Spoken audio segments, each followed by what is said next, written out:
how to solve for the volume of a rectangular pyramid. Na-mention ko dun sa isang video na ang pyramid, ang formula is equal to the area of the base times the pyramid's height all over 3. So, ito given na. Rectangle ang ating base. So, recall natin yung area ng rectangle which is length times width. V or V is equal to 1/3. Instead of B, ito nasulat natin. Length times width times the pyramid's height.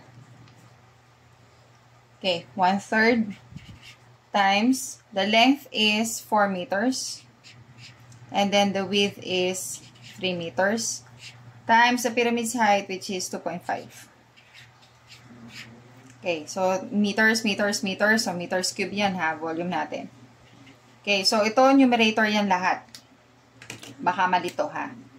Kahit na ganyan yung sulat ko, may denominator yan, which is 1. So, ibig sabihin, numerators to, ito denominator. Kung may common factor man siya, pwede natin i-cancel out. So, this 3 and 3 here can be cancelled out. Kasi, numerator to, denominator. So, you are left here with 1, dito din with 1. So, natira is yung 4 times 2.5. And 4 times 2.5 is equal to 10. So, this is 10 cubic meters. Meters yun. So, cubic meters na since volume nga ang hinahanap natin. Okay, given ang volume, given ang length, given ang width, hahanapin natin yung isang measurement which is the pyramid's height. So, V is equal to base area times H all over 3. Given ang volume which is 240 is equal to the area of the rectangle is length times width. So, ito na yung sulat natin. So, ngayon, length times the width, which is 5, times the height. Ayan.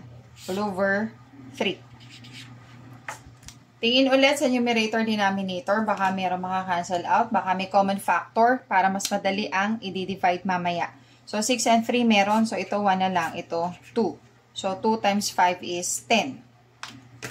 So, you are left here with 240 is equal to 10H. Okay, so para H na lang yan, divide both sides by 10. So, this is cancelled out.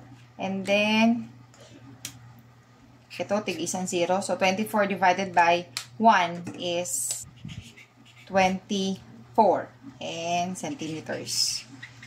That is the height.